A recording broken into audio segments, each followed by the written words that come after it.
Hello guys, कैसे हैं आप लोग। चलो जी, आज जो टॉपिक लेके आए हैं बड़ा ही गंभीर टॉपिक है और बहुत ही ज्यादा बच्चों को इसमें दिक्कत आ रही है। How to learn law. Sir कोई ट्रिक बता दो कि लॉ का एग्जाम क्लियर हो जाए, लॉ याद होने लग जाए। तो समझो, मैं समझाता हूँ आपको, सीखो। सबसे पहली बात, section 2 clause 20 company means a company registered under companies act 2013 और एनी प्रीवियस कंपनी लॉ। भाई इतनी सी डेफिनेशन थी इसलिए याद हो गई। तोता नहीं बनना है, क्योंकि जिसने लॉ बनाया है वो पैरेट थोड़ी था, वो तोता थोड़ी था, वो भी तो इंसान ही था। तो इसको पढ़ेंगे कैसे?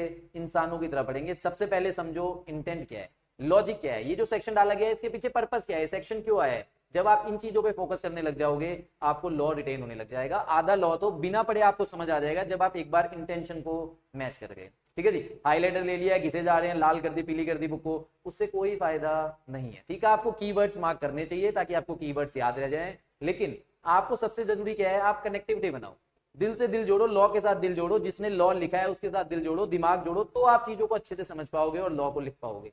अब आप बोलोगे सर आपने तो इतनी बार पढ़ लिया इसलिए आपको बातें आ रही है। देखो, आपको एक मूल मंत्र बताने जा रहा हूं, मैंने पढ़ लिया इसलिए मुझे याद नहीं है, मैंने पढ़ा दिया इसलिए मुझे याद है। तो आप भी तो ये कर सकते हो, एक सेक्शन पढ़ा, उसका कॉन्सेप्ट समझा, समझ गए ना। इस टाइम तो प्रेजेंट में अपने दोस्त को, गर्लफ्रेंड को, बॉयफ्रेंड को, किसी को भी पकड़ो, उसको तो आपकी बात सुननी पड़ेगी। कोई ऑप्शन है उनके पास? कोई ऑप्शन नहीं है। उनको पूरा वो सेक्शन, पूरा वो कॉन्सेप्ट समझा दो जी।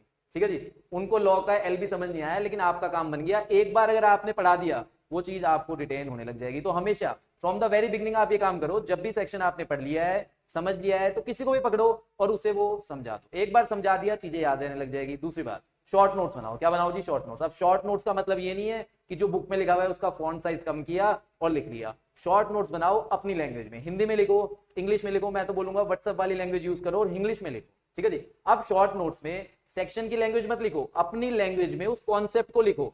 और उस कॉन्सेप्ट को हमेशा सेक्शन पढ़ने से पहले अपनी लैंग्वेज वाले कॉन्सेप्ट को पढ़ लो।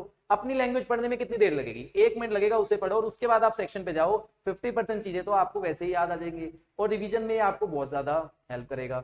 रियल लाइफ एग्जांपल से कनेक्ट करो, हमेशा लोगों को किससे कनेक्ट करो? अपनी रियल लाइफ से कनेक्ट करो। इंडियन कॉन्ट्रैक्ट एक्ट फाउंडेशन का पूरा आपके जीवन पे है, उससे कनेक्ट करो कि मैं इस सिचुएशन में होता तो क्या करता। 90% तो आप खुद अपनी सिचुएशन लॉ को खुद ही लिख दोगे। बाकी 10% जहां गलत हो वहां पे रेफर करो और समझो कि चीजें क्या होनी चाहिए थी। आपको ये अप्रोच रखनी है, आपको अंडरस्टैंडिंग बनानी है, कनेक्टिविटी बनानी है। कभी भी मगिंग करने की, क्रैम करने की कोशिश मत करो कि ये भी याद कर लिए भी। भाई सेक्शन याद कर भी लोगे, समझ अंडरस्टैंडिंग रहेगी जीरो। एग्जाम में मैक्सिमम केस स्टडीज पूछी जाती है और केस स्टडी बिना अंडरस्टैंडिंग के सॉल्व होगी ही नहीं। तो आपको फोकस किस पे रखो? आप इंटेंशन को समझो, ऑब्जेक्ट को समझो, कॉन्सेप्ट को समझो, उसके बाद चीजें रिटेन करने की कोशिश करो। आपका एग्जाम बिल्कुल अच्छा जाएगा। यही स्ट्रेटेजी आपको लेके चलनी है लॉ के एग्जाम के लिए और बाकी थ्योरी एग्जाम्स के लिए भी। ठीक है guys, thank you so much.